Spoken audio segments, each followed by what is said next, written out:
Hi, welcome to Prabha with TNPSC. நம்ம morning டைம்லேருந்தே ஷார்ட்ஸாக போட்டிருக்கேன். குடியரசுத் தலைவர் பிரதமரை பற்றின அவுட் ஆஃப் சோர்ஸ் கண்டென்ட் நோட்ஸாக மேக் பண்ணி போட்டிருக்கேன். ஸோ பாருங்கள், யூஸ்ஃபுல்லாக இருக்கும். ஃபஸ்ட்டு குடியரசுத் தலைவர் அப்படிங்கிறவர் இந்திய அரசின் தலைவர். சப்போஸ் இந்திய அரசாங்கத்தின் தலைவர் யாருன்னு கேட்டால் பிரதமர். நாடாளுமன்றத்தின் தலைவர், மக்களவையின் தலைவர், இது எல்லாமே பிரதமர் தான். பிரதமர் மற்றும் குடியரசுத் தலைவர் இடையேயான உறவுகள் பற்றி சொல்லக்கூடிய ஆர்டிக்கல் பார்த்திங்கன்னா 74, 75, 76. 74 தெரியும், குடியரசுத் தலைவருக்கு உதவிட பிரதம அமைச்சர் தலைமையிலான குழு. 75 பிரதமரோட நியமனம். 76ங்கிறது இந்திய அரசின் தலைமை இந்திய அரசின் தலைமை வழக்கறிஞர்னு நினைக்கிறேன். நான் பார்த்துட்டு சொல்கிறேன், கரெக்டு தான். அடுத்து மாநிலங்களவையிலேருந்து பிரதமரானவங்க யார் அப்படின்னா ஒரு 3 பேர். இந்திரா காந்தி, அதுக்கப்புறம் தேவகவுடா, மன்மோகன் சிங்.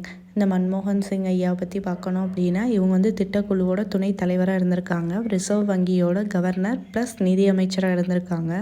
ரூபாய் நோட்டுகளில் கையெழுத்திட்ட ஒரே இந்திய பிரதமர் மன்மோகன் சிங்.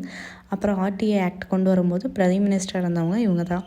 அடுத்து மக்களவையில் பெரும்பான்மை இழந்துவிட்டால் பிரதமர் பதவி விலக வேண்டும். அதனால தான் மக்களவையின் தலைவர் பிரதமர்னு சொல்கிறோம். அப்படி பதவி இழந்தவங்க யாருன்னா விபி சிங்கும் தேவகவுடாவும். அடுத்து இந்திய பிரதமர் அமெரிக்க அதிபருக்கு சமமானவர்னு சொல்லிட்டு யார் சொன்னான்னா அம்பேத்கர். துணை பிரதமர்கள் இதில் 7 பேர் இருக்காங்க.